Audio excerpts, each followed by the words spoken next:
চুপচাপ থাকা মানুষটা। আমাদের পাড়ায় একটা লোক ছিল, খুব সাধারণ, না বেশি কথা বলতো, না কারোর সাথে ঝগড়া। সবাই তাকে চিনত, কিন্তু কেউ ঠিক করে তাকে জানতো না। প্রতিদিন ভোরে সে হাঁটতে বের হতো, একই পথ, একই গতি, একই নীরবতা।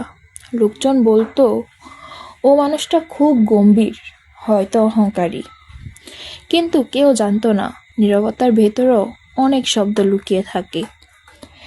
একদিন অনেক বৃষ্টি হলো, রাস্তায় পানি জমে গেল। স্কুল ফেরত একটা ছোট্ট ছেলে পানিতে পড়ে গেল, ব্যাগটা ভিজে কাদায় মাখামাখি। সবাই দেখলো, কিন্তু কেউ থামলো না।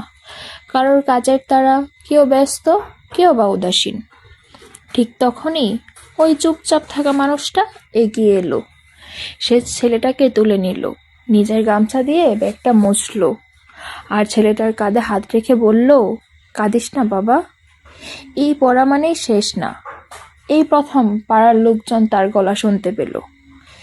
এরপর একে একে জানা গেল সে একজন স্কুল শিক্ষক ছিল। টাকার অভাবে চাকরি ছেড়ে দিতে হয়েছিল। নিজের স্বপ্নগুলোকে সে চুপচাপ বাস্তবতার নিচে চাপা দিয়েছিল। সে কারো কাছে অভিযোগ করেনি, কারো সামনে কাঁদেনি, শুধু মানুষ হয়ে থেকেছে। সেদিনের পর মানুষটার দিকে তাকানোর চোখ বদলে গেল।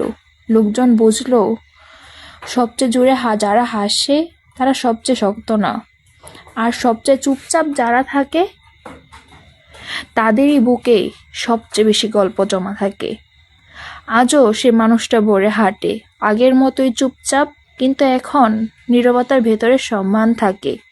আর পাড়ার মানুষ জানে, সব মানুষ কথা বলার জন্য না, কিছু মানুষ থাকে শুধু মানুষ হয়ে থাকার জন্য।